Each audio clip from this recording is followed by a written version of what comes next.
Tech can replace everything, even your experience.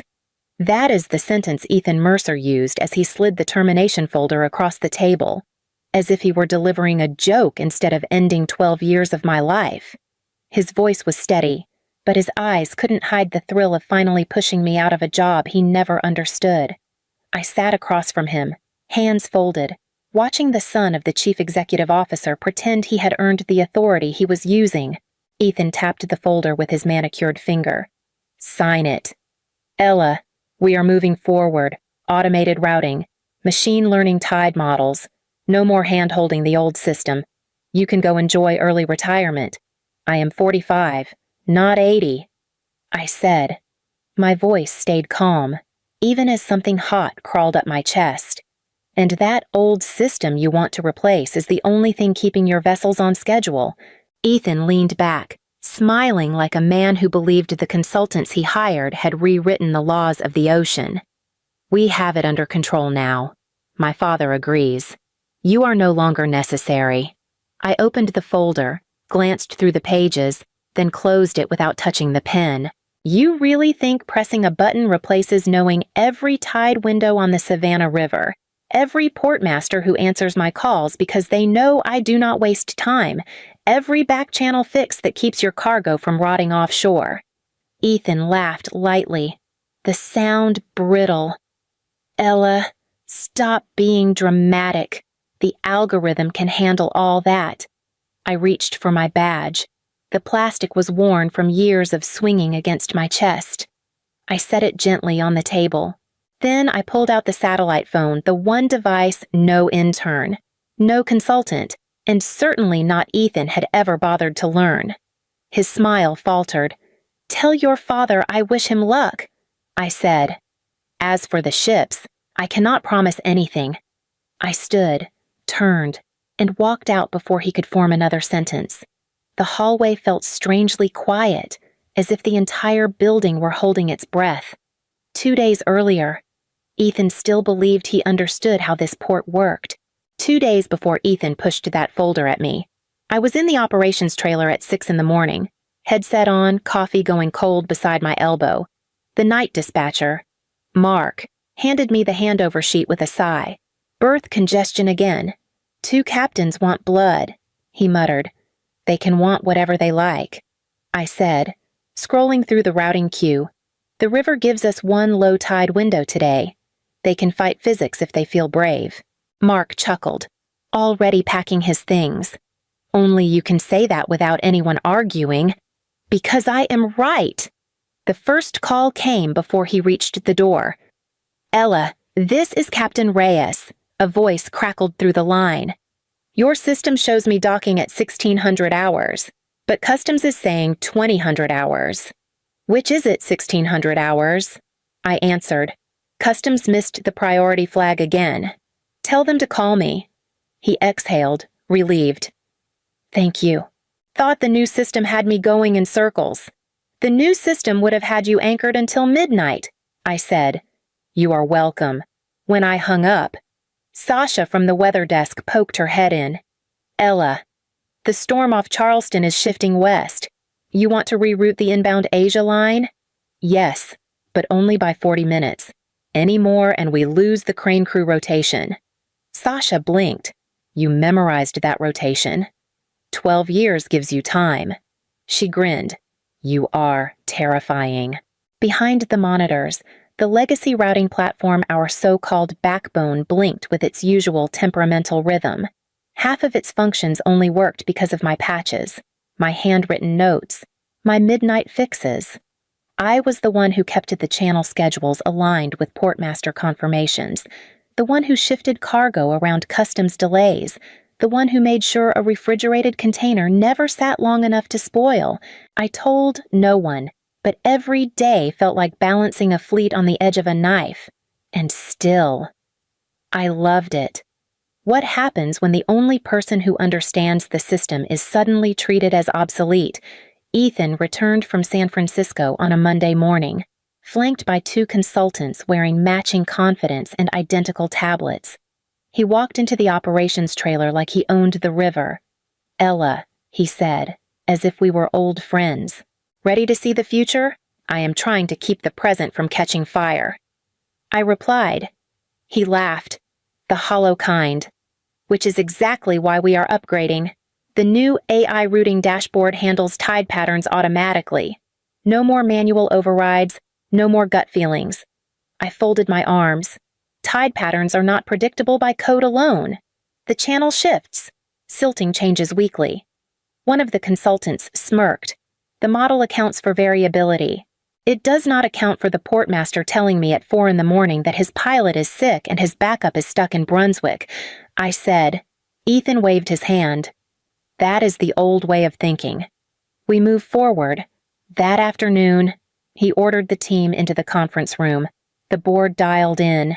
Ethan tapped his tablet and the wall lit up with graphs and neon-colored maps. Look at this, he announced.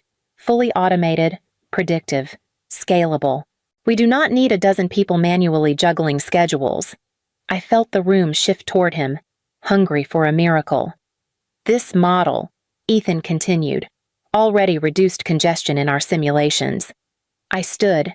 Your simulations ran on cached data from my system. Without real-time port adjustments, your predictions are fiction. Ethan smiled at the board camera. Ella is brilliant, but she is attached to legacy methods. We appreciate her service. But the industry is changing. The chairperson murmured approval. Ethan caught my eye, victory glinting. Ella, he said afterward, I need a 48-hour knowledge handover. The interns will shadow you. 48 hours, I repeated. To explain 12 years. Efficiency, he said. Later. I checked the dashboard he bragged about. It was running perfectly. Yes, but because it was still pulling from my live overrides. Why was Ethan so desperate to push me out? Even before proving his system worked, the interns arrived before I finished my first sip of coffee. 2 of them, barely out of college, hovering behind my chair like nervous shadows. Ms. Hale, one said, Ethan wants us to observe your workflow. My workflow, I replied, is not a spectator sport. They laughed too loudly, assuming I was joking. They watched me open the routing queue, eyes wide as though they expected the system to teach itself. Why does Vessel 8 need to wait for low tide? The other intern asked. Because the channel depth is not uniform, I said. And because the pilot on duty only runs heavy drafts at dawn. You would know that if you spoke to anyone outside this trailer. He typed something into his notes without understanding a word. Before noon, Ethan appeared in the doorway. Quick update. He announced, Ella, your access to the legacy dashboard is limited now. We are transitioning to the automated model. You limited my access? I asked. He shrugged. Streamlining. You can still see the essentials. After he left, the interns exchanged glances. Is that normal? One whispered. No, I said. But it is happening anyway. At 1400 hours, a blinking alert popped up. An inbound feeder vessel flagged for the wrong berth window. I pointed at the screen. That is incorrect. The intern frowned. The AI assigned it. And the AI is wrong, I said. Call the portmaster. Ethan's voice cut in from behind us. Ignore that. The model is learning. Let it run. 30 minutes later, the portmaster called me directly. Ella, this assignment will block the entire channel. Fix it. I muted the call and told the interns, step aside. I manually rerouted the vessel, cleared the queue, and verified the tide window all in less than 2 minutes. When I unmuted, the portmaster grunted, Knew it was you. Thank you, one intern whispered. If you had not fixed that. I know, I said. That afternoon, a memo hit my inbox. Your role will be streamlined to align with organizational modernization. They were dismantling my job piece by piece. And if something went wrong, they would point straight at me. What does a brilliant woman do when she knows she's being erased but refuses to go down quietly by the next morning? I knew exactly what I needed to do. Not revenge, not sabotage, just protection mine, and the truths. I logged into my account before anyone arrived. opened the directory tree, and pulled every script I had written over the last 12 years into one secure folder: tide adjustment macros, birth conflict patches, customs delay triggers, hurricane diversion flags, thousands of lines of code I had created to keep the port alive when the official system fell apart. Mark wandered in mid-sigh. "You are here early. I am reorganizing my tools," I said. He chuckled. "Tools, Ella. That is half the backbone." "Personal workflow tools," I corrected. "Legally, that matters." When he left, I pulled out the old binder from the bottom drawer, a stack of contracts from the year 2011. Inside was the clause I remembered: any tool authored by an employee for personal workflow optimization remained under that employee's responsibility unless formally transferred with written approval. No written approval, no transfer. My signatures all intact. Before I closed the binder, Ethan appeared at my desk. "Ella, did you send another risk memo?" I glanced at the subject line and deleted it. "You deleted it?" I asked. He waved dismissively. "It is the same fear-driven stuff. The model will adapt. Stop slowing us down. Then sign the memo." I said, "Acknowledge that you reviewed the risks." "No," he said. "I am not signing anything that feeds your resistance narrative." Understood. His refusal was the fourth mini-twist I did not allow him to see. A refusal meant the memo stayed unacknowledged, documented, time-stamped, and legally in my favor. The rest of the day, I worked silently. I copied email chains, archived port notices, saved every ignored alert into a folder labeled Operations Continuity. I fixed nothing I was not required to fix. I explained nothing that was not directly asked. I left Ethan's errors untouched, not to harm the company, but because I would no longer shield him from the consequences he invited. By dusk, my directory was locked. The system was running without my hands, and I felt a strange calm settle in. When a system relies on one woman's undocumented fixes, what happens when she's removed from it? Human Resources called me in at 9 in the morning. I stepped into the small conference room and found Ethan already seated beside Linda from HR, his arms folded like he had been waiting to deliver the final blow. "Ella," he said smoothly, "this is straightforward. Tech can replace everything, even your experience." Linda slid a folder toward me. "Here are the details. 2 weeks of severance, non-disclosure, standard terms, 2 weeks." I repeated. "After 12 years of keeping your ships from stalling in open water." Linda cleared her throat. "It is consistent with company policy." Ethan leaned forward. "Sign it. Ella, let us move forward. You will be fine. I will be fine." I said, "But not because of anything in that folder." He watched me open it. The numbers were as insulting as I expected. No acknowledgement of the overtime they never logged. No recognition of the nights I slept in the trailer during hurricane season. Nothing but a fast shove out the door. "I am not signing," I said. Ethan scoffed. "Do not make this dramatic." "I am not the one making it dramatic." I reached for my badge and placed it on the table.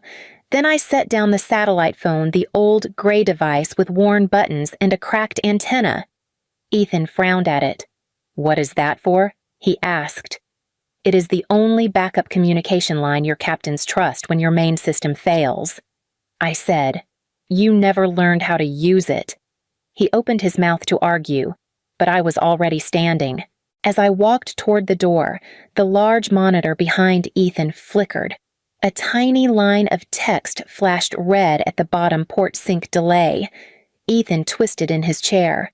"What was that?" "I am sure your model will adapt," I said, and stepped out into the hallway.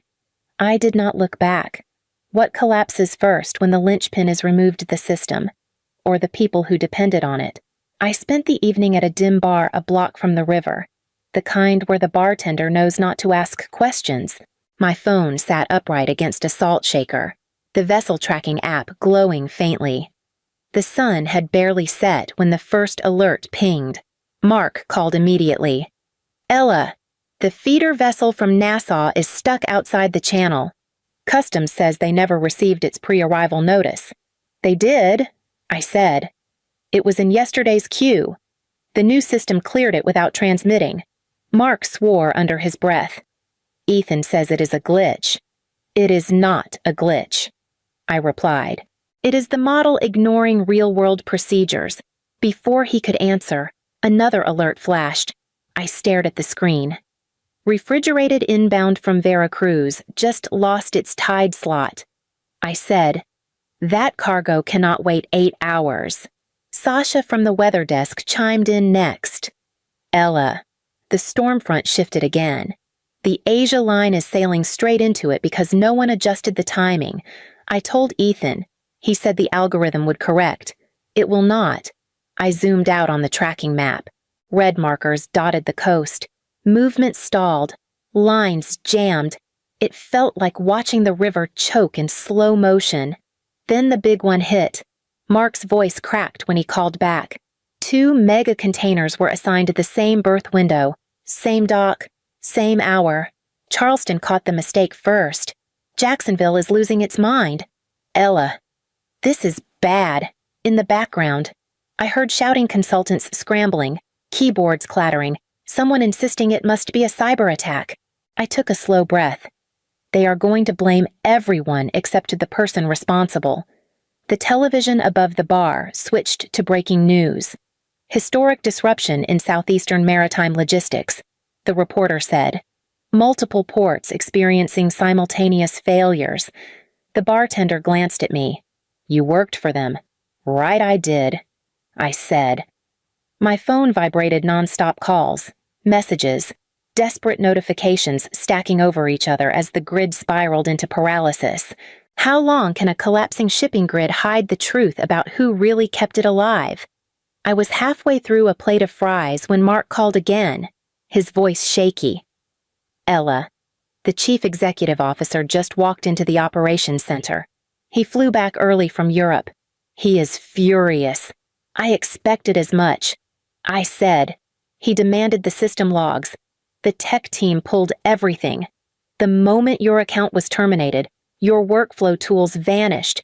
Every patch, every override. In the background, I heard frantic voices. Ethan louder than all of them. It is sabotage, he yelled. She pulled the plug on purpose. I almost laughed. He really said that. He did. But then legal stepped in. Mark lowered his voice. They found your memos, Ella. All of them. You warned him. You documented everything. I let the silence settle for a moment before speaking, so he finally read something. Mark hesitated. There is more. The chief executive officer asked, who limited your clearance last week? Ethan admitted it. I am sure that went well. A muffled crash sounded through the phone, someone knocking over a chair. Maybe. Then Mark whispered, Ella, he is calling you next. He hung up, and seconds later my screen lit up with the number I had ignored for 2 days. I answered on the 3rd ring. Ella, the chief executive officer said, his voice rough. I know what happened. I should not have trusted my son with this transition. Come back. Tonight. Name your terms. Title. Salary. Whatever you want. Just get my ships moving. I cannot. I said, this company is bleeding. I am begging you, help me fix this. Returning now means admitting fault. I said, and I will not carry the blame for a disaster Ethan created. He exhaled, defeated. Then what do I do? That, I said, is your responsibility. I ended the call and set the phone down, the noise from the bar fading into a distant hum. If I will not save them, who or what will be left standing once the dust settles 2 mornings after the collapse? A woman from the Federal Maritime Commission called while I was pouring coffee. Ms. Hale, this is Director Lawson. We are opening a joint inquiry with the Department of Transportation. We need your expertise. My expertise, I said slowly, was just declared obsolete. She didn't laugh. It was declared inconvenient. There is a difference. An hour later. I was sitting in a video hearing with a panel of officials, each of them demanding to know how a single system failure had jammed 3 major ports. I spoke plainly. You pushed automation without oversight. You cut the human checks and shifted responsibility to a model that does not understand real-world constraints. Anyone could have predicted this. One commissioner leaned forward. We need a framework to prevent this from happening again. Will you help us? I will help the ports. I said, not the executives who ignored warnings. By the afternoon, emails poured in Charleston, Jacksonville, Houston, even Long Beach. We heard what happened. One director wrote, "Will you review our fallback protocols?" Another added, "If you are available, we want you as a systems resilience consultant. No bosses, no politics. Just people who understood the stakes." Around dusk, I returned to the Savannah port to meet with the union leaders.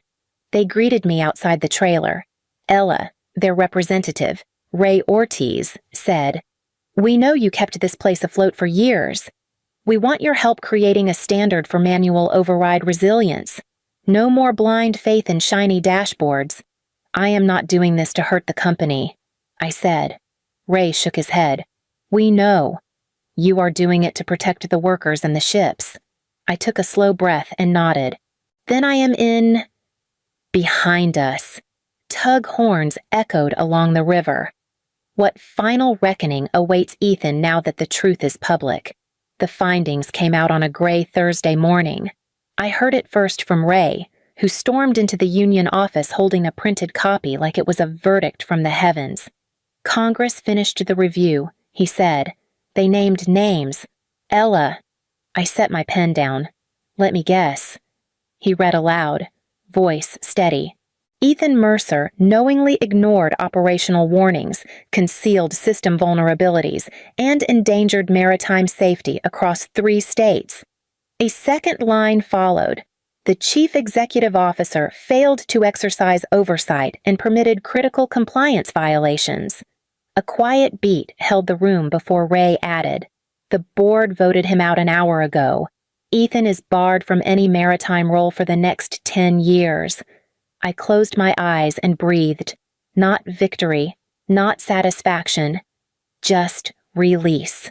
Later that afternoon, Director Lawson from the Federal Maritime Commission called again. "Ms. Hale, your recommendations are being adopted as the national standard for mixed manual artificial intelligence routing. This is long overdue." "I only wrote what the ports needed," I said. "You wrote what the industry should have been listening to all along." By the end of the week, Houston, Charleston, and Long Beach asked me to oversee their resilience revamps. I agreed to each of them, on my terms. No titles, no corporate chains, just the work that mattered. On Friday evening, I walked to River Street. The air smelled of salt and diesel, familiar and steady. A container ship eased into the channel, its course timed to the tide window I had recalculated 2 days earlier. The captain's voice came faintly through the open radio on the dock. "Perfect timing," he said. "Tell Hale her math still saves us." Ray nudged me. "Feels different now." "Does it not?" "It feels honest." I answered. The ship's horn rolled through the dusk as it pulled away, steady and unapologetic. "Experience is not replaceable," I said quietly, but ignoring it. "That always has a cost. If one woman can bring down a corrupted system simply by walking away, what else can she rebuild?"